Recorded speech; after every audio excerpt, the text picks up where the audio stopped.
ये बच्चों अब हमने बहुत सारे क्वेश्चन कर लिए हैं जब ग्राउंड से आप टॉप ऊपर की तरफ बॉल फेंकते हो, है ना। बाकी आप प्रैक्टिस करेंगे तो और भी आप सीखेंगे, है ना। उसके बाद फिर हमारा केस नंबर 2 है जिससे क्वेश्चंस पूछे जा सकते हैं। और वो केस नंबर 2 है आपका बच्चों, जब आप किसी बॉडी को किसी टावर से नीचे की तरफ क्या करते हो बच्चों, ड्रॉप करते हो, है ना। तो हम बोल सकते हैं यहाँ पे particle is dropped, particle is dropped from some height. तो कुछ हाइट से हम पार्टिकल को ड्रॉप करेंगे, तो उसमें क्या क्या पूछा जा सकता है वो मैं आपको बताता हूँ। तो वो सारे पैरामीटर्स हम निकाल लेंगे। अब देखो यहाँ से क्या होगा कि आपका बच्चों इस तरीके से, ये आपका मान लीजिए कोई टावर है ना, और उसकी हाइट h है, ऐसा लेट सपोज हम ले लेते हैं। और इस टावर की जो हाइट है बच्चों वो मान लो कैपिटल H है ना। तो यहाँ पे लिख लेते हैं टावर, ठीक। उसके बाद यहाँ इस टावर H हाइट से आपने एक बॉल को क्या किया है बच्चों, ड्रॉप किया है, ड्रॉप। अच्छा, ड्रॉप करोगे तो ड्रॉप का मतलब यहाँ पे इनिशियल रफ्तार जो है इसकी 0 होगी, तो ये ऐसे नीचे आएगा, है ना बच्चों, इस तरीके से नीचे आएगा। अब आपसे ये पूछा जाता है कि ये बताओ कि यहाँ से लेकर ग्राउंड पे टच होने के लिए, ये हवा में था, तो जब ग्राउंड पे टच हुआ तो इसको कुछ समय लगा होगा, तो इसका टाइम ऑफ फ्लाइट क्या है। सबसे पहला क्वेश्चन आपसे ये पूछा जाता है। तो सबसे पहले हम टाइम ऑफ फ्लाइट निकाल लेते हैं। मतलब ये पार्टिकल जब ऊपर से ड्रॉप होकर नीचे आया तो उसका जो टाइम ऑफ फ्लाइट है वो कितना होगा। तो फर्स्ट पैरामीटर जो आपसे पूछा जा सकता है वो है टाइम ऑफ फ्लाइट। तो मैक्स यहाँ पे हाइट आपको गिवन होगी, है ना, h गिवन होगा, तो h के टर्म्स में आपको टाइम ऑफ फ्लाइट निकालना। तो आप ये ध्यान से देखें, जैसे मैंने आपको पहले बोला था कि जहां से आप पार्टिकल को ड्रॉप करते हो बच्चों, उस पॉइंट को ओरिजिन मान लो, ऊपर की डायरेक्शन पॉजिटिव डायरेक्शन ले लो, नीचे की डायरेक्शन नेगेटिव डायरेक्शन ले लो, है ना। ये मैंने कहा था कि एक साइन कन्वेंशन पकड़ के चलो तो कभी भी दिक्कत नहीं होगी सवाल में। आप अगर अलग अलग साइन कन्वेंशन लेके करेंगे तो फिर दिक्कत होगी, फिर क्वेश्चन में अलग अलग आंसर आते हैं। हाँ, बस ये है कि अगर प्रैक्टिस करते करते आप एक्सपर्ट हो गए हो तो फिर डाउट नहीं जाएगा। लेकिन अभी तो मैं आपको ये बोलता हूँ कि आप एक ही साइन कन्वेंशन लें और उसी को प्रॉपर फॉलो करें, ज्यादा सोचने की जरूरत नहीं है। तो ये आपने टाइम ऑफ फ्लाइट निकालने के लिए उसको ओरिजिन मान लिया जहां से इस बॉल को फेंका गया है, ऊपर की डायरेक्शन पॉजिटिव, नीचे की डायरेक्शन नेगेटिव। अब ये नीचे आ रहा है तो बच्चों इसने कितना डिस्प्लेसमेंट कवर किया होगा, जब टाइम ऑफ फ्लाइट के बराबर है, ये पूरी हाइट कवर की होगी। तो डिस्प्लेसमेंट, क्योंकि अब ये नीचे की तरफ है, नीचे नेगेटिव है, तो डिस्प्लेसमेंट जो है बच्चों वो आपका नेगेटिव होगा, -h, है ना। तो अगर आपका टाइम जो है वो टाइम ऑफ फ्लाइट के बराबर हो जाएगा तो डिस्प्लेसमेंट जो है वो पूरी हाइट कवर करेगा नीचे की तरफ, यानी कि -h। और एक्सेलरेशन ड्यू टू ग्रेविटी तो हमेशा -g है क्योंकि वो नीचे की तरफ ही है। और यहाँ पर बच्चों आपका इनिशियल वेलोसिटी जो है वो 0 है। तो आप ये चारों चीजों को यूज करके आपको इक्वेशन लिखना है। तो कौन सी इक्वेशन है जिसमें ये चारों आते हैं टर्म्स, इसमें फाइनल वेलोसिटी गायब है, तो आपका कौन सा इक्वेशन ऑफ मोशन यूज होगा बच्चों, सेकंड इक्वेशन ऑफ मोशन। तो वो अप्लाई कर दो। तो s is equal to ut plus half at²। तो यहाँ पे s की value -h is equal to u तो 0 है, ये बच्चों -हाफ इंटू जी का माइनस मैंने बाहर ले लिया, और t जो है वो टाइम ऑफ फ्लाइट के बराबर हो गया, तब हाई डिस्प्लेसमेंट -h के बराबर है ना। अब यहाँ से आपको टाइम ऑफ फ्लाइट मिल जाएगा। तो ये आप इसको ऐसे भी लिख सकते हो भाई, मतलब ये माइनस माइनस हट जाएगा तो ये हो जाएगा ½ g t²। और अगर आपको टाइम ऑफ फ्लाइट चाहिए तो टाइम इज इक्वल्स टू 2 ऊपर जाएगा तो ये हो जाएगा 2h/g, और ये अंडर रूट। तो बच्चों ये फॉर्मूला बड़ा इंपॉर्टेंट है, फॉर्मूला याद रखना अच्छे से, काम आएगा ये बहुत आगे चलकर। तो टाइम का फॉर्मूला होता है टाइम ऑफ फ्लाइट का, जब आप किसी बॉल को ड्रॉप करते हैं, √2h/g, √2h/g, है ना। तो आई होप आपको क्लियर होगा कि हमने कैसे निकाला है। फिर आपसे दूसरा क्वेश्चन ये बोलता है कि जब ये पार्टिकल ग्राउंड को हिट करने वाला होता है, मतलब हमने ये तो निकाल लिया कि ऊपर से बॉटम पॉइंट तक, ग्राउंड तक आने में जो इसको समय लगता है वो लगता है √2h/g, है ना बच्चों। अब जब ये जस्ट ग्राउंड से टकराने वाला होगा तो इसकी कुछ रफ्तार होगी, फाइनल वेलोसिटी v। तो ये आपसे निकालने को बोलते हैं, इसका क्या मैग्नीट्यूड होता है। तो वो देखिए हम यहाँ पे लिखेंगे अब सेकंड पैरामीटर जो आपसे पूछा जाता है, velocity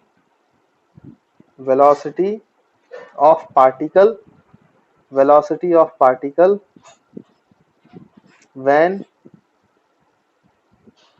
it just reaches the ground, when it just reaches the ground, है ना बच्चों। तो ये निकालना है, तो ये भी निकाल लेते हैं जल्दी से, जस्ट रीचेस द ग्राउंड।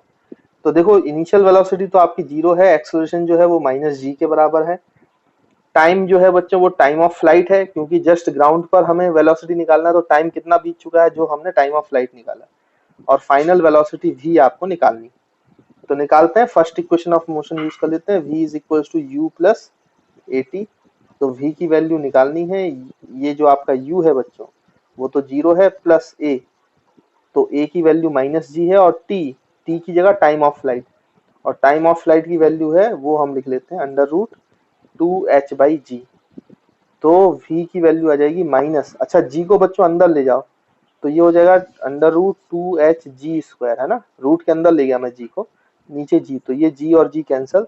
तो फाइनली जो आपका velocity of particle just reaches the ground आया, वो आ जाता है √2gh, नेगेटिव साइन, है ना बच्चों। तो नेगेटिव साइन क्या बता रहा है कि वो जो वेलोसिटी है वो नीचे की तरफ है, ऑब्वियस सी बात है, जब ये पार्टिकल नीचे गिरेगा ग्राउंड पे, तो ग्राउंड से जस्ट पहले इसकी वेलोसिटी कहाँ रही होगी, नीचे की तरफ। ये नेगेटिव साइन उसको कंफर्म कर रहा है ना, मतलब वेलोसिटी इज -√2gh। तो ये भी इंपॉर्टेंट फॉर्मूला है बच्चों, इसको भी याद रखना। तो यहाँ पे अगर इसका मैग्नीट्यूड बोले, क्योंकि डायरेक्शन तो हमें पता है ना, नीचे की तरफ ही रहना है, तो अगर मैं मैग्नीट्यूड बोलूं तो मैग्नीट्यूड याद रखना नीचे की तरफ √2gh। तो ये बड़ा ही इंपॉर्टेंट फॉर्मूला है, तो ये भी हमने निकाल लिया, इसमें भी हमें कोई दिक्कत कोई तकलीफ नहीं है। उसके बाद फिर आपसे जो क्वेश्चन पूछा जाता है, मतलब जो पैरामीटर निकालने को बोला जाता है, किसी भी टी टाइम में, जो टाइम पीरियड से कम टाइम होगा, किसी भी टी टाइम में ये कितना डिस्टेंस कवर कर चुका होगा। मान लो किसी टी टाइम पर ये कुछ डिस्प्लेसमेंट कवर कर चुका होगा ना बच्चों, एस, तो ये कितना डिस्प्लेसमेंट टी टाइम में कवर कर चुका हो, ये निकालना है। तो थर्ड जो है आपका पैरामीटर वो ये पूछा जाता है, डिस्प्लेसमेंट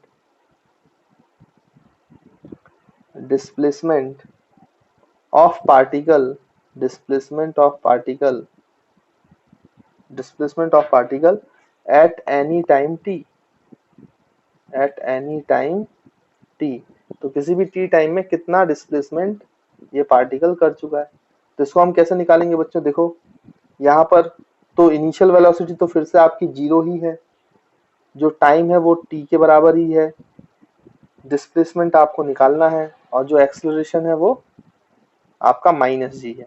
तो आप लगा दो s is equal to ut plus half at square, तो ut plus half at square, तो u तो 0 है बच्चों, तो ये 0 हो जाएगा, माइनस हाफ g, a का वैल्यू -g है तो माइनस बाहर ले दिया, और ये हो जाएगा t स्क्वायर। तो डिस्प्लेसमेंट आ गया -12gt²। अब आप खुद बताओ, -12gt² जो आया है, तो माइनस का मतलब डिस्प्लेसमेंट नीचे की तरफ हुआ है, ऑब्वियस सी बात है, जब आप पार्टिकल छोड़ोगे तो डिस्प्लेसमेंट जो है वो नीचे की तरफ होगा। तो अगर हम मैग्नीट्यूड वाइज लिखें, क्योंकि हमें ये तो पता ही है डिस्प्लेसमेंट नीचे की तरफ है, तो मैग्नीट्यूड क्या होता है इसका, हाफ gt²। तो याद रखेंगे किसी भी टी टाइम में जब पार्टिकल को ड्रॉप किया जाता है तो बच्चों को कितना नीचे ट्रेवल कर जाता है, हाफ gt², नीचे की तरफ। तो आई होप आपको ये वाला पैरामीटर भी समझ में आया होगा। फिर आपसे क्या पूछ लेते हैं, किसी भी टाइम पर, किसी भी टी टाइम पर वो डिस्प्लेसमेंट तो इतना कवर कर दिया, बट उसकी कुछ वेलोसिटी भी होगी बच्चों, वेलोसिटी होगी ना, तो ये वेलोसिटी की वैल्यू पूछी जाती है कि किसी भी टी टाइम में कितनी वेलोसिटी है, तो वो भी आप निकाल लो। तो यहाँ पे फोर्थ पैरामीटर जो आपसे पूछते हैं वो क्या है, velocity at any time T, velocity of particle at any time T. तो ये भी आप निकाल सकते हो, कैसे निकाल सकते हो, u तो आपका 0 है, t तो t है, वेलोसिटी आपको निकालना है, और a जो है बच्चों -g है। तो फर्स्ट इक्वेशन ऑफ मोशन लगा दो, तो v is equal to u 0 है बच्चों, माइनस a की जगह -g इंटू टी, तो v की वैल्यू आ गई -gt। अच्छा, माइनस क्या बता रहा है कि वेलोसिटी जो है वो नीचे की तरफ है, तो उसका मैग्नीट्यूड कितना हुआ, नीचे की तरफ है, वो तो हमें पता है डायरेक्शन, मैग्नीट्यूड कितना हुआ बच्चों इसका वेलोसिटी का, तो ये हो जाता है gt। तो ये याद रखेंगे, इस सारे फॉर्मूले बड़े इंपॉर्टेंट है, और उस समय आपको सॉल्व नहीं करना पड़ेगा, बहुत जल्दी जल्दी आप आंसर बता पाओगे अगर ये फॉर्मूला याद है। तो टाइम ऑफ फ्लाइट याद रखना √2h/g, आपका वेलोसिटी ऑफ पार्टिकल याद रखना √2gh, किसी भी टाइम पे डिस्प्लेसमेंट कितना कवर करेगा तो हाफ GT², और किसी भी टाइम पर वेलोसिटी कितनी होगी तो GT। ये याद रखना, तो आपके क्वेश्चन बहुत जल्दी जल्दी सॉल्व हो जाएंगे। तो देखिए स्टूडेंट्स, आपको ये क्वेश्चन दिया गया, ये क्वेश्चन सिर्फ प्रैक्टिस के लिए मैं आपको दे रहा हूँ, बड़ा ही सिंपल क्वेश्चन है ताकि आपको एक बार फॉर्मूले की प्रैक्टिस हो जाए। तो इसमें ये बोला गया particle is dropped from a tower of height 20 metre, 20 metre की हाइट के टावर से इसको फेंका गया है। Find time of flight, velocity when it reaches the ground, displacement covered in 1 second, और velocity of particle at 1 second, है ना बच्चों। तो इसका हम सॉल्यूशन कर लेते हैं जल्दी से। तो बच्चों ये आपका ग्राउंड है इस तरीके से, उस पे ये ऐसे टावर है,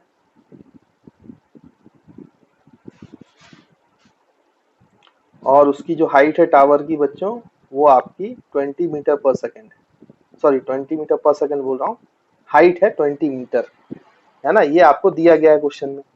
अब बाकी सब आपसे पूछा जा रहा है। तो आपको पता है कि जब ये पार्टिकल टावर से ड्रॉप किया जाएगा, ड्रॉप इनिशियल वेलोसिटी 0 हो जाएगी और ये नीचे की तरफ आएगा, तो आपको पता है कि इसका जो टाइम ऑफ फ्लाइट होता है उसका फॉर्मूला डायरेक्ट √2h/g। तो आप पुट कर दें यहाँ पे, तो √2h 2 × 20/g, g को आप 10 ले लो जब हम प्रैक्टिस कर रहे हो, और बुक में तो आपको लेना पड़ता, तो ये √4 हो जाएगा विच विल बिकम 2 सेकंड। तो टाइम ऑफ फ्लाइट तो बच्चों 2 सेकंड आ गया। उसके बाद फिर जब particle just reaches the ground है तो वेलोसिटी निकालना था। वेलोसिटी का डायरेक्शन नीचे की तरफ होता है, वो हमें पता है। मैग्नीट्यूड क्या होता है, √2gh। तो आप यहाँ पे निकाल सकते हो √2 × 10 × h। h की वैल्यू देखो बच्चों 20 मीटर है, तो ये 20 × 20 हो जाएगा, तो रूट के अंदर ये 20 का स्क्वायर हो जाएगा, तो बाहर 20 आ जाएगा, तो 20 मीटर पर सेकंड, ये इसका आंसर हो गया। फिर आपको ये बोला गया कि 1 सेकंड में वो कितना डिस्प्लेसमेंट कवर कर लेगा। तो 1 सेकंड पे जो डिस्प्लेसमेंट कवर करेगा वो उसका फॉर्मूला हम जानते हैं बच्चों, हाफ GT²। तो अगर हम इसको अप्लाई करेंगे तो हाफ g की वैल्यू बच्चों 10 है। अगर मैग्नीट्यूड, क्योंकि डिस्प्लेसमेंट नीचे ही हो रहा है तो टेंशन लेने की जरूरत नहीं है, मैग्नीट्यूड कितना है ये हम बता रहे हैं। तो हाफ GT² × 10 × t, मतलब 1 सेकंड का स्क्वायर, तो ये 5 बचेगा बच्चों। तो आपका डिस्प्लेसमेंट हो गया 5 मीटर, तो इसका आंसर 5 मीटर है। अब किसी भी 1 सेकंड पे इसकी रफ्तार क्या है, v, ये आपको निकालना है। तो हमें पता है उसका मैग्नीट्यूड होता है GT, डायरेक्शन तो नीचे की तरफ है, तो आप लिख सकते हो 10 × 1, तो वेलोसिटी की वैल्यू हो जाएगी 10 मीटर पर सेकंड आफ्टर 1 सेकंड। तो इस तरीके से हमने सारे सवालों के जवाब बच्चों दे दिए, है ना। तो इस तरीके से आपको डायरेक्ट फॉर्मूले लगाने आने चाहिए। अब आपको सॉल्व करना नहीं है क्योंकि हमें जल्दी सवाल करने होते हैं इसलिए, और ये जो फॉर्मूले बड़े इंपॉर्टेंट है, ये अच्छे क्वेश्चंस को बहुत जल्दी सॉल्व कराएंगे आपके, है ना, बहुत जल्दी जल्दी। तो कुछ अब हम अच्छे क्वेश्चंस करेंगे इस पे बेस्ड, है ना। तो चलिए देखते हैं। तो देखिए बच्चों, अब हम ये वाला क्वेश्चन करते हैं, इसका सॉल्यूशन भी मैंने पहले से करके रखा है, तो मैं आपको जल्दी से बता देता हूँ। इसमें बोला गया particle is dropped from a tower, एक टावर से एक पार्टिकल को ड्रॉप किया गया है, यहाँ पे डायग्राम बना हुआ है। It covers 20 metre displacement in last second. तो बच्चों जब लास्ट फाइनल 1 सेकंड होता है तो उसमें वो कितना डिस्प्लेसमेंट कवर करता है, 20 मीटर का। तो आपसे बोला गया कि find the height of the tower, तो आपको हाइट ऑफ द टावर निकालना है। अब देखो, जब ये बॉल जो है ये ड्रॉप होके जब नीचे आएगा बच्चों, तो ये टोटल टाइम जो होता है वो टाइम ऑफ फ्लाइट t के बराबर होता है, और टोटल टाइम अगर ग्राउंड पे गिरने पर t है तो उससे 1 सेकंड पहले कितना टाइम हुआ होगा, t-1। तो t-1 से लेकर t सेकंड तक, 1 सेकंड में जो उसने डिस्प्लेसमेंट कवर किया है वो 20 मीटर है। तो ये 20 मीटर एक्चुअली में है क्या, displacement covered in tth second. जैसे displacement covered in nth second आपको बच्चों याद होगा, हमने फॉर्मूला पढ़ा था nth सेकंड का। तो nth सेकंड में डिस्प्लेसमेंट का क्या फॉर्मूला था, u + हाफ a 2n-1। ये फॉर्मूला हमने याद करो पढ़ा था nth सेकंड का। तो यहाँ पर मैंने आपको बताया था कि n इंटीजर हो ये जरूरी नहीं है, n जो है ये कोई भी वैल्यू हो सकती है, टाइम ये कुछ भी, कोई भी वैल्यू हो सकता है, जरूरी नहीं है कि n जो है वो इंटीजर हो। ये सिर्फ nth सेकंड का डिस्प्लेसमेंट दे सकता है, मतलब 1 सेकंड का डिस्प्लेसमेंट देता है। तो कोई जरूरी नहीं है कि वो इंटीजर वैल्यूज ही हो, 3 सेकंड पे, चौथे सेकंड पे, 5वें सेकंड पे, वो किसी भी गैप का 1 सेकंड हो सकता है। तो उसमें फ्रैक्शन में भी वैल्यूज हो सकती है ना, इसलिए मैंने n की जगह t लिख लिया, tth सेकंड। tth सेकंड का मतलब जो टोटल टाइम ऑफ फ्लाइट वाला सेकंड है। तो एक सेकंड कौन सा हो जाएगा, वो t माइनस 1 सेकंड से लेकर tth सेकंड तक जो डिस्प्लेसमेंट है वो आपको 20 मीटर दिया है। तो मैंने यहाँ पे n की जगह टाइम ऑफ फ्लाइट t डाल दिया, तो डिस्प्लेसमेंट इन tth सेकंड हम लिख सकते हैं बच्चों u plus half a 2t minus 1, n की जगह t लग दिया। अब देखो tth सेकंड में डिस्प्लेसमेंट नीचे की तरफ है, नीचे की तरफ, तो हमने -20 लिख दिया ना, साइन के साथ डालना है, तो नीचे की तरफ है क्योंकि आपको पता है कि जहां से बॉल को हम फेंकते हैं उसको ओरिजिन मानते हैं, ऊपर की डायरेक्शन पॉजिटिव लेते हैं, नीचे की डायरेक्शन नेगेटिव लेते हैं, है ना, ये हमने आपको बताया था। तो एक साइन कन्वेंशन आपको लेना पड़ेगा प्रॉपर, तब आपके आंसर सही आएंगे।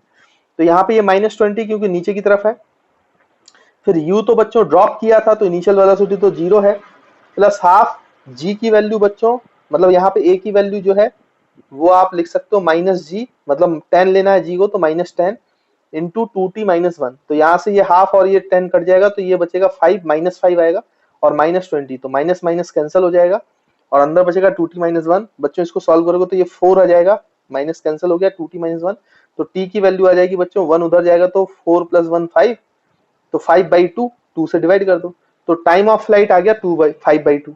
अब एक बार टाइम ऑफ फ्लाइट आ गया तो आपको पता है टाइम ऑफ फ्लाइट का फॉर्मूला जब बॉल को ड्रॉप करते हैं तो 2h/g होता है, तो मैंने 2h/g ये वाला फॉर्मूला बच्चों यहाँ पे अप्लाई कर दिया।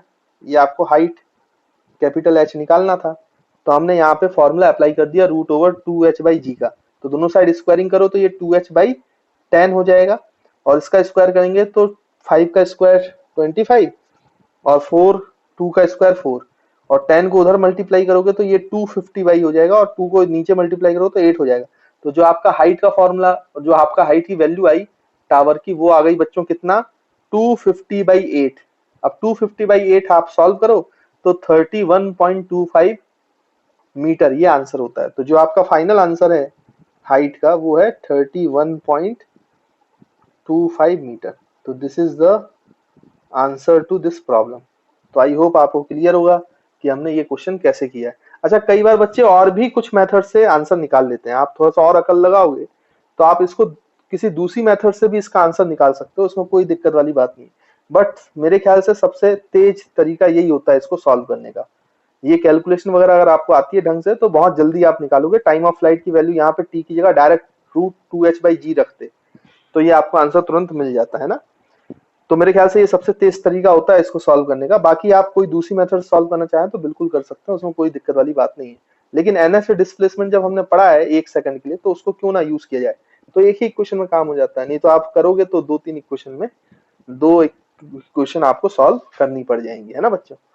तो आई होप आपको ये पॉइंट क्लियर होगा और इसमें कोई तकलीफ नहीं होगी, है ना। तो इसको बच्चों आप नोट कर लो और फिर हम बढ़ते हैं नेक्स्ट क्वेश्चन की तरफ।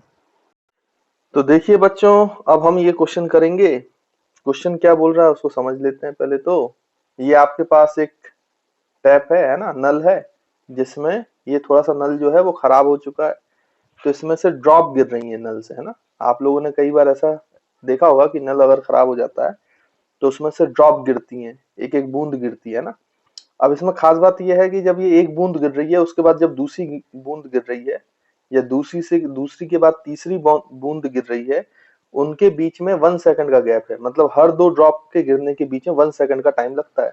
तो 1 second is the time gap between 2 successive drop. इसका मतलब ये है कि अगर t इक्वल्स टू 0 सेकंड पे पहली ड्रॉप गिरी है तो t इक्वल्स टू 1 सेकंड पे दूसरी ड्रॉप गिरेगी, t इक्वल्स टू 2 सेकंड पर तीसरी ड्रॉप गिरेगी, t इक्वल्स टू 3 सेकंड पर आपका चौथी ड्रॉप गिरेगी, है ना। इस तरीके से आपका चलता जाएगा।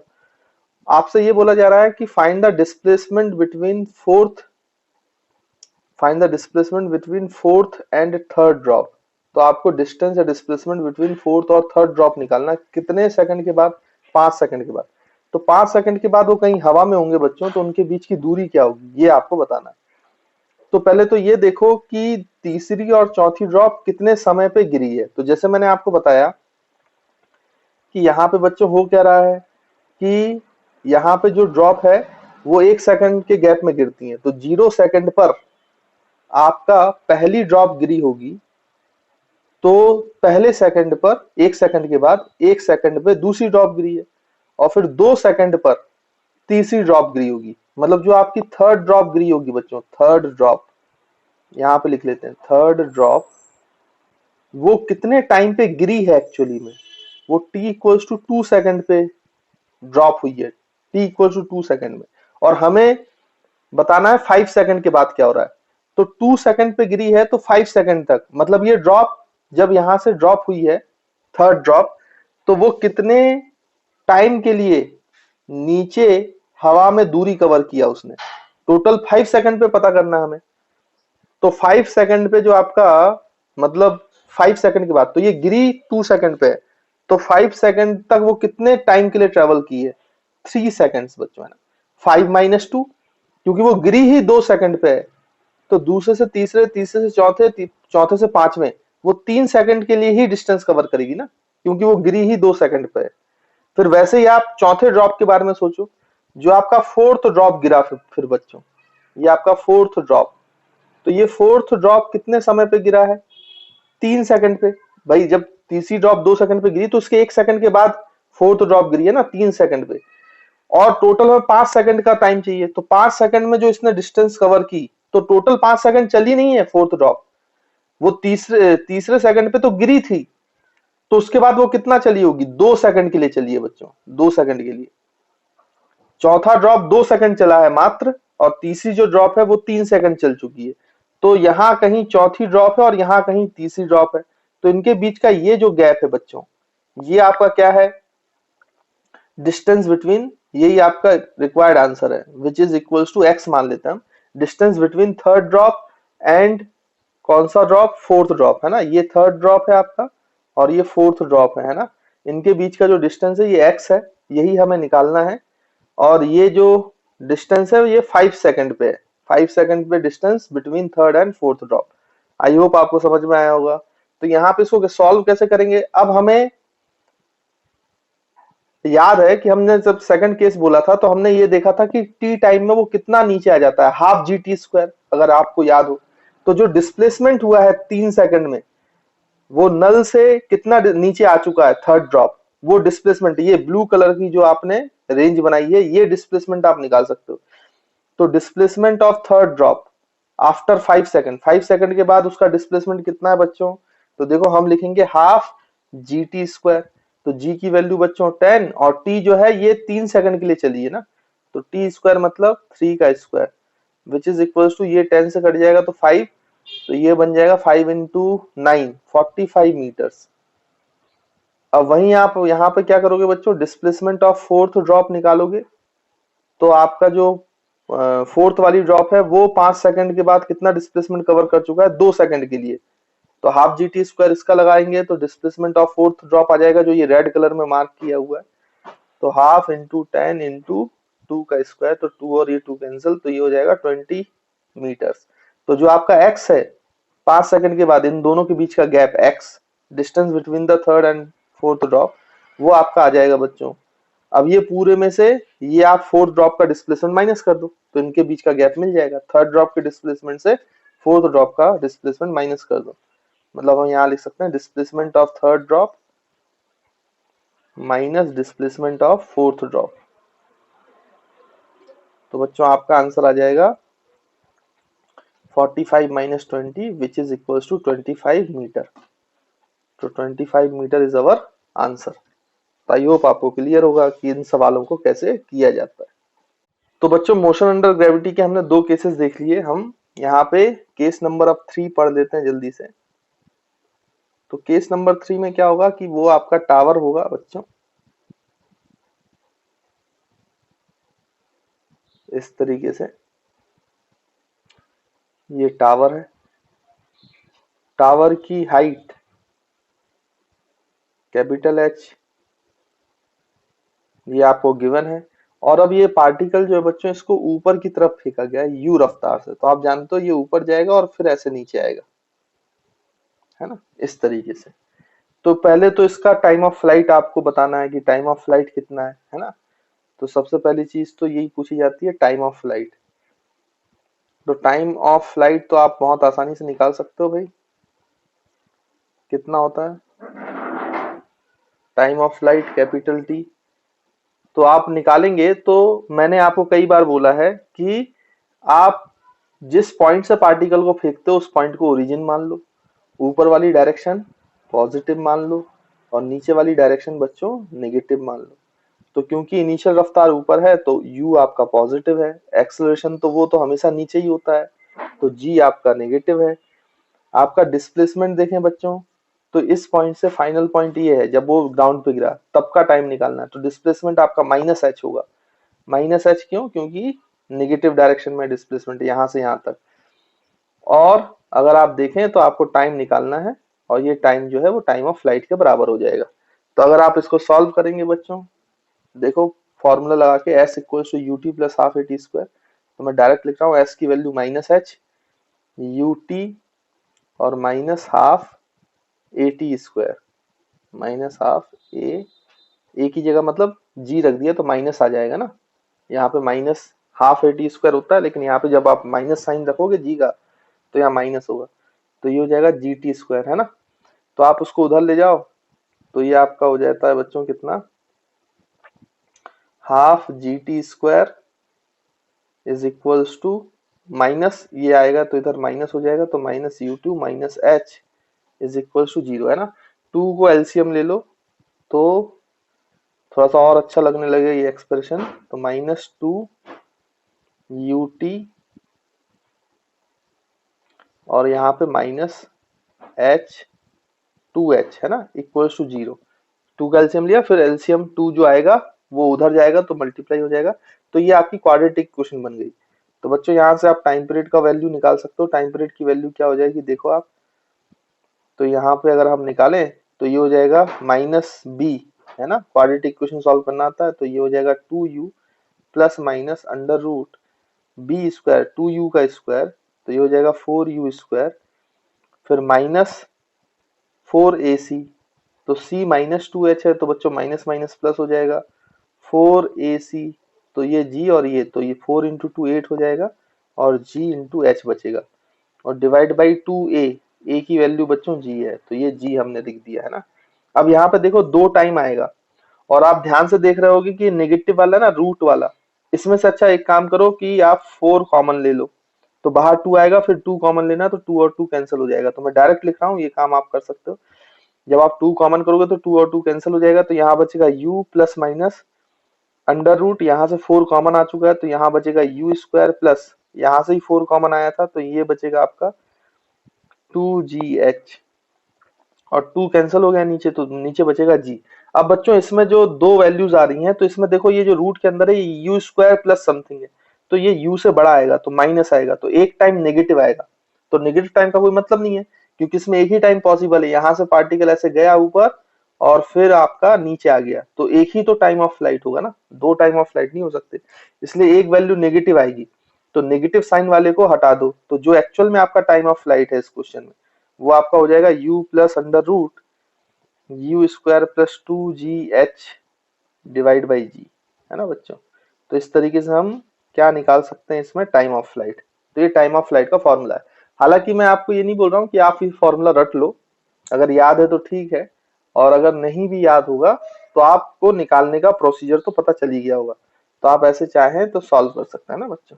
फिर आगे देखें, आगे इसमें और क्या पूछ सकता है कि आपका जब ग्राउंड में पार्टिकल हिट करने वाला हो तो उसकी रफ्तार क्या है बच्चों, ये भी पूछा जा सकता है ना, तो हम यहाँ पे निकाल सकते हैं, उसकी वेलोसिटी भी निकाल सकते हैं। देखिए यहाँ पे अगर हम सेकंड लें तो velocity of particle, velocity of particle when it reaches the ground, when it reaches the ground, है ना बच्चों। तो ये हम यहाँ पे निकाल सकते हैं, तो देखिए इसको भी निकाल लेते हैं जल्दी से। यहाँ पे जब ग्राउंड को रीच किया है तो डिस्प्लेसमेंट जो है बच्चों वो वापस से माइनस एच है, ये तो आपको पता ही है। फाइनल वेलोसिटी v हमें निकालनी है, इनिशियल वेलोसिटी पॉजिटिव है u, वो आपको गिवन है, और एक्सेलरेशन जो है वो माइनस जी है। तो आप थर्ड इक्वेशन ऑफ मोशन लगा लो, v square minus U square is equals to two minus G A की value into S that is minus H. तो यहां से देखिए बच्चों आ जाएगा आपका v is equals to U square को आप वहां ले जाओ तो ये हो जाएगा प्लस यू स्क्वायर, और ये माइनस माइनस प्लस 2gh। तो देखो बच्चों v की वैल्यू आ जाएगी under root U square plus 2gh। तो ये आपकी वैल्यू हो गई वेलोसिटी की, मैग्नीट्यूड की, नीचे की तरफ डायरेक्शन है, तो ये हो जाएगा under root 2 U square plus 2gh, है ना। तो ये आप याद रख सकते हो, और नहीं याद है तो आपको पता ही है कि कैलकुलेशन कैसे करना है। तो ये केस नंबर आपका थर्ड हो गया। केस नंबर फोर्थ अगर पूछा जाए तो क्या हो जाएगा बच्चों, देखो उसको भी हम सॉल्व कर लेते हैं यहाँ पर।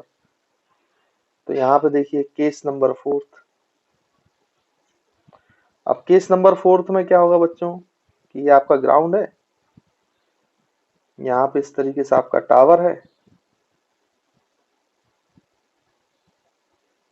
और ये बॉल है, इसको नीचे की तरफ यू रफ्तार दे दो, यही तो बचा है ना। बाकी तो सब ड्रॉप कर लिया था हमने, ऊपर फेंक दिया। अब क्या करेंगे हम, नीचे फेंकेंगे, और जहां से फेंकेंगे उसको ओरिजिन मान लेंगे, ऊपर की डायरेक्शन प्लस मान लेंगे और नीचे की डायरेक्शन नेगेटिव मान लेंगे, है ना। ये तो हमें पता ही है, इसको ओरिजिन मान लेंगे। तो ये जो टावर की हाइट है ये आपको गिवन होती है, ये कैपिटल एच दी गई है। तो फिर से वो जब आपका नीचे आएगा पार्टिकल, तो आपको बताना है कितना टाइम ऑफ फ्लाइट हो गया। तो अगर हम टाइम ऑफ फ्लाइट निकालें, फर्स्ट टाइम ऑफ फ्लाइट, तो आपको देखो जो आपका डिस्प्लेसमेंट है वो नीचे की तरफ है, तो डिस्प्लेसमेंट आपका माइनस एच हो गया। यू आपका अब नेगेटिव होगा ना बच्चों, यू जो है वो माइनस यू होगा क्योंकि नीचे की तरफ वेलोसिटी है। और आपका जो जी होगा बच्चों, ए होगा, वो माइनस जी होगा, है ना। और आपको क्या निकालना है, टाइम ऑफ फ्लाइट निकालना है। तो आपको कैपिटल टी निकालना है, तो उसको हम निकालते हैं बच्चों। देखिए तो स्टूडेंट्स इसमें फिर से सेकंड इक्वेशन ऑफ मोशन लगा लो, मतलब ये हो जाएगा minus H is equals to U T minus, ये भी माइनस होगा ना बच्चों यू टी, क्योंकि यू तो माइनस है, और minus half G T square. तो ये दोनों उधर जाएंगे तो पॉजिटिव हो जाएंगे। तो फिर से मैं डायरेक्ट 2 से मल्टीप्लाई करके लिख रहा हूँ ना बच्चों, डायरेक्टली ये वाली इक्वेशन हम लिख रहे हैं। तो ये उधर जाएगा तो प्लस जी टी स्क्वायर, ये उधर जाएगा तो प्लस 2 ut, है ना, क्योंकि 2 का एलसीएम ले लिया है। तो ये हो जाएगा 2 ut, और इसमें भी 2 का मल्टीप्लाई होगा तो minus 2h is equals to बच्चों 0। अब फिर से यहाँ पे टाइम निकालोगे तो यहाँ पे हम क्या लिख सकते हैं बच्चों, 2u। अब यहाँ पे ये b है तो b की वैल्यू माइनस होगी, माइनस b लिखते हैं ना हम फॉर्मूले में, और ये plus minus root over 4u square, और माइनस माइनस ये प्लस हो जाएगा 4ac, तो ये 8gh आएगा अपॉन 2g। फिर से वो 2 कॉमन लेंगे, इसमें नेगेटिव वाली वैल्यू हटा दो क्योंकि इसमें भी एक ही टाइम की वैल्यू पॉसिबल है, तो पॉजिटिव वाली वैल्यू पॉसिबल होगी। तो हम पॉजिटिव वाले लेंगे, तो यहाँ से 4 कॉमन लोगे, 2 और 2 कैंसिल करोगे, तो ये हो जाएगा minus U plus under root U square plus 2gh divide by G. तो ये बच्चों इसका टाइम ऑफ फ्लाइट आ गया। और देखो इसका टाइम ऑफ फ्लाइट आप देख पा रहे हैं कम आ रहा है। किससे कम आ रहा है बच्चों, इससे। ऑब्वियस सी बात है, जब आप पार्टिकल को ऊपर फेंकते हो तो आपका टाइम ऑफ फ्लाइट जो है वो कैसा है बच्चों, ज्यादा होगा, क्योंकि वो ऊपर जाके फिर नीचे आ रहा है, और इसमें डायरेक्ट नीचे आ रहा है तो इसका टाइम ऑफ फ्लाइट कम होगा। तो देखो इसमें प्लस आया था, इसमें माइनस आया था। और अगर आप चेक करना चाहते हो कि आपने सही लिखा है कि नहीं लिखा है, तो आप ऐसे भी देख सकते हो। देखो यहाँ पर ये जो पार्टिकल है बच्चों, ये पार्टिकल जब ऊपर फेंका था तो याद करो ये ऊपर जाके फिर ये नीचे आएगा। तो अगर हम इसको लेवल मान ले, एक लेवल मान ले, तो ये तो वैसा हो गया ना पहले केस जैसा कि ग्राउंड से हमने पार्टिकल को ऊपर प्रोजेक्ट किया है। तो जब वापस से उसी लेवल पे आएगा तो इसकी रफ्तार तो नीचे की तरफ यू होगी, यू। तो देखो यही केस बन जाएगा वो, यानी यहां से यहां तक जो है वो सेम केस है जो ये है। इसका मतलब ये जो ऊपर वाला टाइम लगा है वो तो हम निकाल सकते हैं, ये होता है 2u/g ऐसे घूम के आने के लिए। अब अगर हम, और इसका हमने टोटल टाइम निकाला है बच्चों, देखो ये है टोटल टाइम पीरियड, मतलब ये पार्टिकल ऊपर गया और फिर ये नीचे आया, तो ये टोटल टाइम पीरियड था, टाइम ऑफ फ्लाइट था। और उसमें से अगर हम 2u/g अगर माइनस कर दें तो आपका इसका टाइम बचना चाहिए, क्योंकि ये केस बन जाएगा वापस से, है ना। यहाँ पे नीचे की तरफ u रफ्तार है ना, तो यही केस बन गया आपका। तो आप एक काम करो, इस टाइम में से 2u/g को माइनस कर दो, देखो यही आएगा आपका आंसर। आप करके देखना, यही वाला टाइम आ जाएगा। इसका मतलब जो हमने किया है बिल्कुल सही है, उसमें कोई दिक्कत नहीं है। तो इसमें से अगर आप -2u/g करोगे ना, तो u/g -2u/g, तो ये -u/g बचेगा, मतलब यही वाला टाइम आ जाएगा आपका। तो आप इस तरीके से चेक भी कर सकते हैं फॉर्मूलेस को, है ना, इस तरीके से समझ भी सकते हैं। तो आई होप आपको क्लियर होगा कि ये वाला केस जो है ये बिल्कुल यही फोर्थ केस बन जाता है, जब पार्टिकल ऊपर से घूमकर नीचे जाता है, ऊपर वाले पॉइंट पे जो पार्टिकल की वेलोसिटी है वो कितनी हो जाएगी बच्चों, 0 हो जाएगी, और ये नीचे आएगा। अब आपको अगर वेलोसिटी निकालना है तो वेलोसिटी भी निकाल सकते हैं बहुत जल्दी से, है ना। देखिए कैसे। बच्चों आपसे पूछा जाए कि नीचे जब ये पार्टिकल टकराएगा तो इसकी रफ्तार क्या होगी, वेलोसिटी, तो वो भी हम निकाल सकते हैं। देखिए कैसे।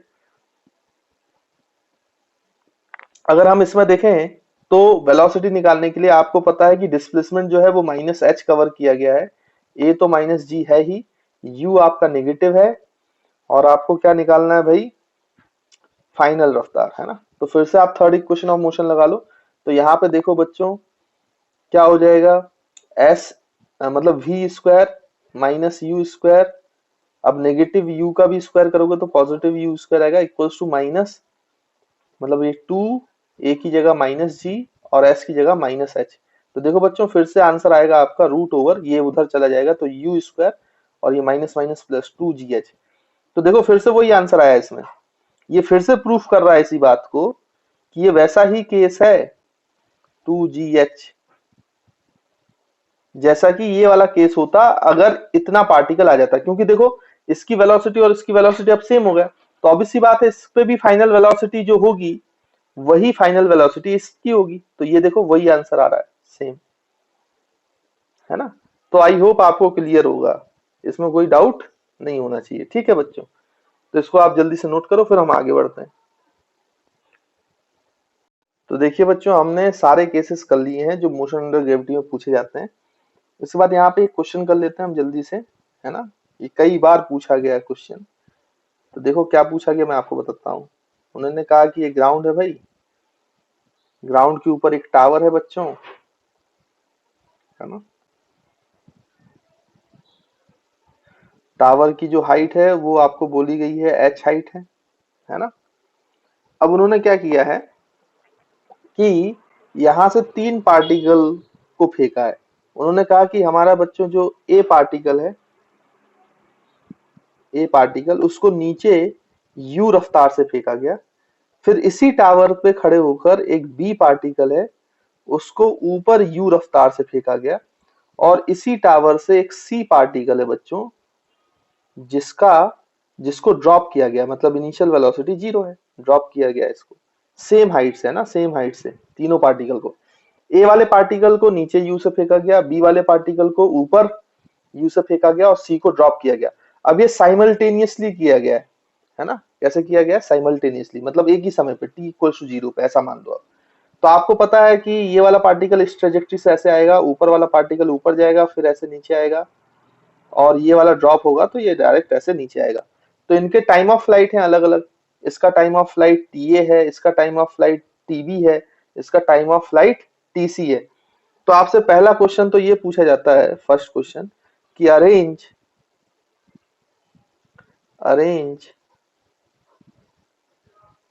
The time of flight, arrange the time of flight, arrange the time of flight of these particles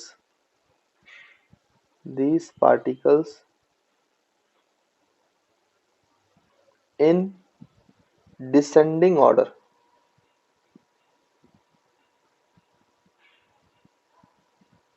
descending order। तो आपको डिसेंडिंग ऑर्डर में टाइम ऑफ फ्लाइट अरेंज करना है, मतलब सबसे पहले सबसे बड़ा जिसका टाइम ऑफ फ्लाइट है, फिर उससे छोटा, फिर सबसे छोटा। तो आपको यहाँ पर अगर इसका सॉल्यूशन देखें बच्चों, तो पहली बात तो आपको ये पता है, अभी हमने जो तीसरा और चौथा केस पढ़ा है, कि ऑब्वियस सी बात है ये वाला जो बी का टाइम पीरियड होगा वो सी से ज्यादा होता है, तभी तो हम इसमें माइनस करते हैं 2u माइनस जी, तो ये सी का आ जाता है, क्योंकि वो फिर एक, नहीं सॉरी मैंने गलत बोल दिया, ए और बी में अगर आप कंपेयर करें तो आप जानते हो कि ए तो नीचे फेंका हुआ है तो ये कम टाइम लेगा, ये ऊपर फेंका हुआ है तो ये ज्यादा टाइम लेगा, मतलब ये तो हमें पता है कि बी का टाइम पीरियड ए से ज्यादा है। बट अब सी को अगर हमें कंपेयर करना है तो सी में कैसे बताएंगे, देखो ए और सी में तो ये पता है हमें कि सी का टाइम जो फ्लाइट होगा वो ज्यादा होगा, क्योंकि इसको नीचे की तरफ रफ्तार दी गई है, तो ये ग्राउंड पे जल्दी पहुंच जाएगा। और सी को छोड़ा है तो ये थोड़ी देर बाद पहुंचेगा। मतलब ए और सी में और बी और ए में सबसे कम टाइम जो लेगा वो ए लेगा। तो मिनिमम टाइम ऑफ फ्लाइट तो ए का है, ये हमें समझ में आता है ना, लॉजिकली भी और प्रैक्टिकली भी। लेकिन इसमें बी और सी में दिक्कत यह है कि सी को यहाँ पे यू से छोड़ा गया है और इसको ऊपर यू से फेंका गया है, मतलब इसको ड्रॉप किया गया है और इसको ऊपर फेंका गया है। तो ये जो ड्रॉप किया गया है सी वाला पार्टिकल, वो नीचे ले आने में कुछ ना कुछ टाइम तो लेगा, है कि नहीं बच्चों। और आपको पता है कि ये जो बी वाला पार्टिकल है, जब ये ऐसे आएगा और उसी टावर की हाइट में आएगा तो इसकी रफ्तार नीचे क्या हो जाएगी बच्चों, यू हो जाएगी। मतलब ये ए जैसा ही बिहेव करेगा। तो जब ये वापस यहाँ आ जाएगा तो ये जो टाइम है ये तो सी वाले से कम टाइम होगा, क्योंकि ए का टाइम सी से कम है। अब ये इस बात पर डिपेंड करता है कि ये जो ऊपर गया है और ये नीचे आया, ये कितना टाइम है। अगर ये टाइम ज्यादा हुआ तो इसका टाइम ऑफ फ्लाइट ज्यादा होगा सी से, लेकिन अगर ये टाइम कम हुआ तो सी का टाइम ऑफ फ्लाइट ज्यादा है किससे, बी से। अब ये कैसे चेक करेंगे भाई किसका ज्यादा है किसका कम है। तो आप ध्यान से देखें कि टॉप मोस्ट पॉइंट पे बच्चों क्या होता है, जो वेलोसिटी होती है पार्टिकल की जब यू टर्न लेता है वहां पे वेलोसिटी जीरो होती है। तो अगर यहाँ पे वेलोसिटी जीरो है और यहाँ से वो पार्टिकल नीचे आ रहा है, तो हम ये मान सकते हैं ना ये पार्टिकल अब यहाँ से ड्रॉप हो रहा है। तो सी वाला पार्टिकल एच हाइट से ड्रॉप हो रहा है, और जबकि बी वाला पार्टिकल ऊपर जाके ज्यादा हाइट से ड्रॉप हो रहा है। तो इसका टाइम ऑफ फ्लाइट तो हमेशा सी से ज्यादा ही होगा ना, क्योंकि ज्यादा हाइट पे इसकी वेलोसिटी जीरो है। तो ये ज्यादा हाइट कवर कर रहा होगा ड्रॉप के दौरान, और ये कम हाइट कवर कर रहा है जो हमने टावर की हाइट से फेंका है सी वाले पार्टिकल को। तो सी का टाइम ऑफ फ्लाइट तो इससे कम ही होगा, इसका ज्यादा ही होगा। और इसका एक और एक्स्ट्रा टाइम है, ये ऊपर जाने में भी तो कुछ समय ले रहा है। मतलब ये 100% गारंटी है, इसकी वेलोसिटी कुछ भी हो बी वाले पार्टिकल की, इसका टाइम जो होगा वो सी से हमेशा ही ज्यादा होगा। यानी सबसे ज्यादा टाइम ऑफ फ्लाइट किसका है, बी का। उसके बाद कौन टाइम ले रहा है, सी ग्राउंड तक पहुंचने में। और सबसे कम ऑफ टाइम ऑफ फ्लाइट किसका, ए का। तो आई होप बच्चों आपको क्लियर होगा, है ना। तो इस तरीके से आपको सोचना रहता है, तो ये क्वेश्चन पूछा जाता है। तो यहाँ पे हम लिख सकते हैं कि सबसे ज्यादा टाइम ऑफ फ्लाइट है बी वाले पार्टिकल का, उससे छोटा जो टाइम ऑफ फ्लाइट है वो है सी वाले पार्टिकल का जिसको ड्रॉप किया है, और सबसे कम टाइम ऑफ फ्लाइट है आपका ए का जिसको नीचे की तरफ रफ्तार दी गई है। तो ये इसका आंसर है। अब इसमें दूसरा क्वेश्चन आपसे ये पूछा जाता है कि भाई अरेंज तो arrange the velocity of particles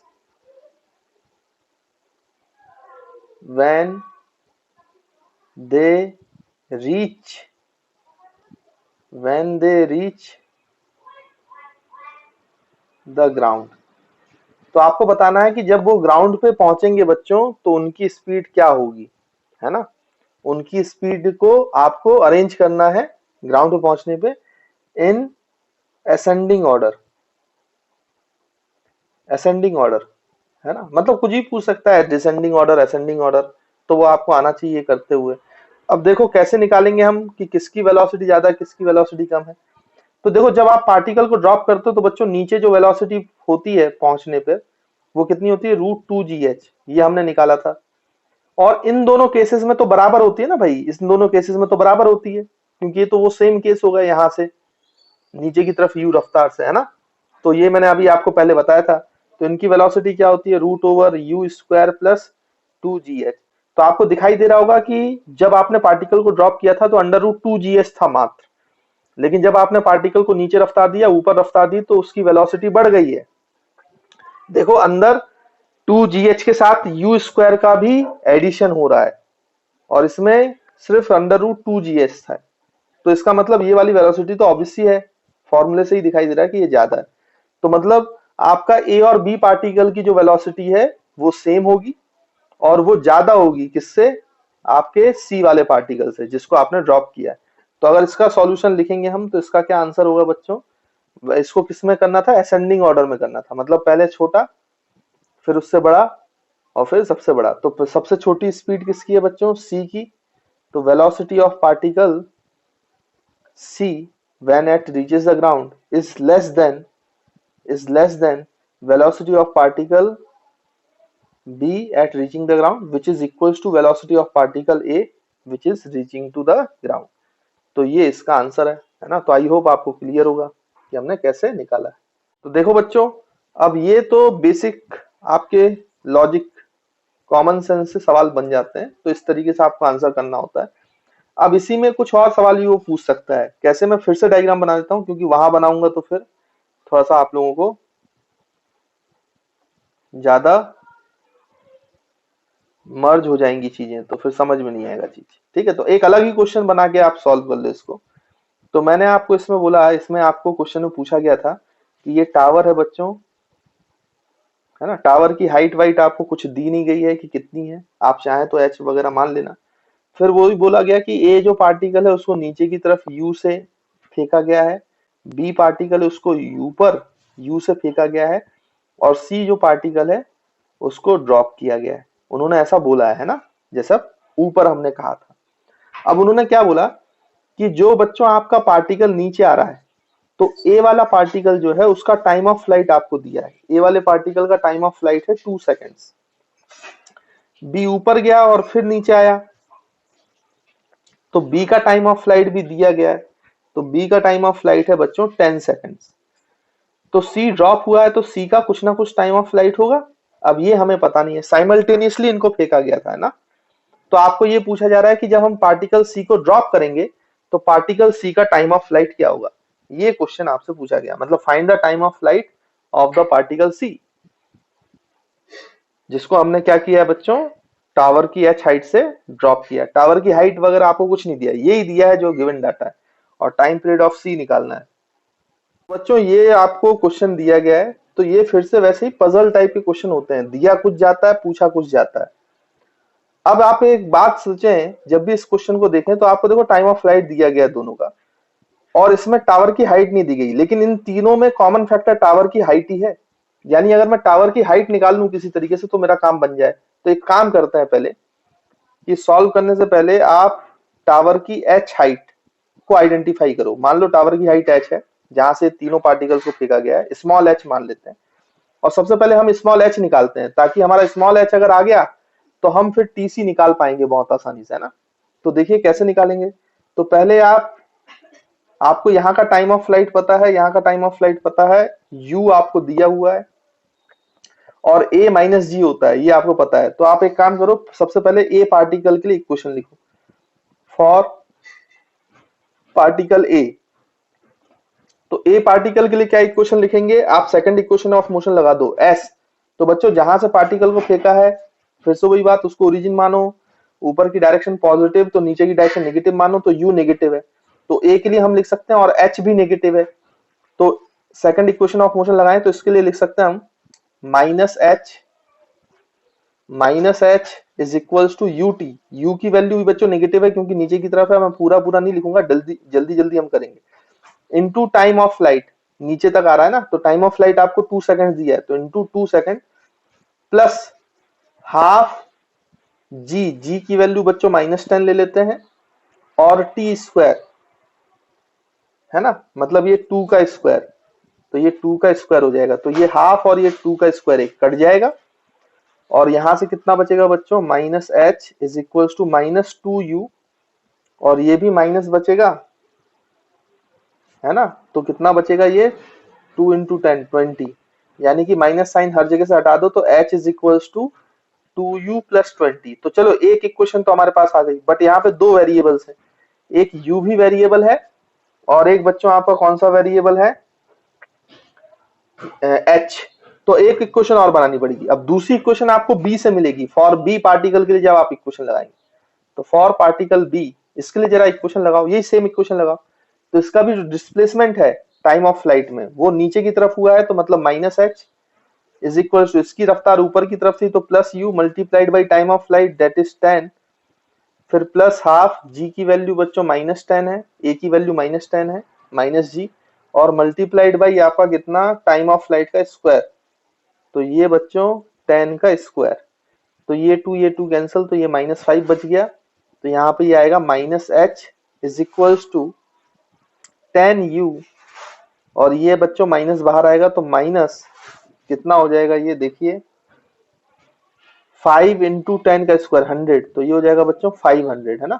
और माइनस अगर आप यहां से कॉमन ले लेंगे तो ये कितना हो जाएगा भाई देखिए, तो इसको ऐसे ही लिख रहे देते हैं। ये इक्वेशन नंबर 2 है। अब देखो आपके पास दो इक्वेशन है और दोनों में u, हमें u हटाना है किसी भी तरीके से। तो अब आपको इक्वेशन सॉल्व करना आता है। एक काम करते हैं हम फर्स्ट इक्वेशन से मल्टीप्लाइड बाई 5 कर देते हैं।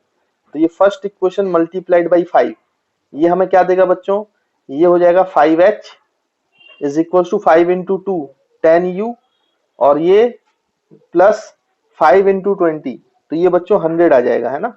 अब इसके बाद इसको माइनस साइन से मल्टीप्लाई कर दो तो ये माइनस हो जाएगा, ये माइनस हो जाएगा, ये माइनस हो जाएगा। अब देखो ये माइनस एच माइनस 6h, अब जोड़ दो तो माइनस 10u प्लस 10u, ये तो कैंसिल आउट हो गया, माइनस एच माइनस 5h, तो ये माइनस 6h हो गया is equals to minus minus, तो ये दोनों ऐड हो जाएंगे तो ये माइनस 600 हो गया। तो माइनस और माइनस कैंसिल, तो h की वैल्यू आ गई 100 मीटर्स। देखो h की वैल्यू आ गई, और जैसी अब हमारी h की वैल्यू आई तो बच्चों उसके बाद यहाँ पे हम सॉल्व करते हैं। तो h की वैल्यू आने के बाद आपको टाइम ऑफ फ्लाइट c का निकालना है। तो c का टाइम ऑफ फ्लाइट निकालने की कोई दिक्कत है ही नहीं, ये तो ड्रॉप किया गया है, और ड्रॉप करने वाले पार्टिकल के टाइम ऑफ फ्लाइट 2h/g होता है, ये हमने फॉर्मूला पढ़ा हुआ है।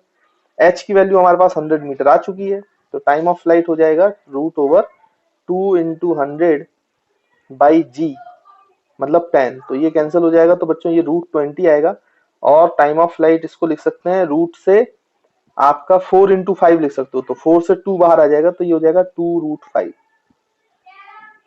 तो √2 √5 सेकेंड्स, ये आपका आंसर है। This is the answer to this problem. तो आई होप आपको क्लियर होगा कि हमने इस क्वेश्चन को कैसे सॉल्व किया है।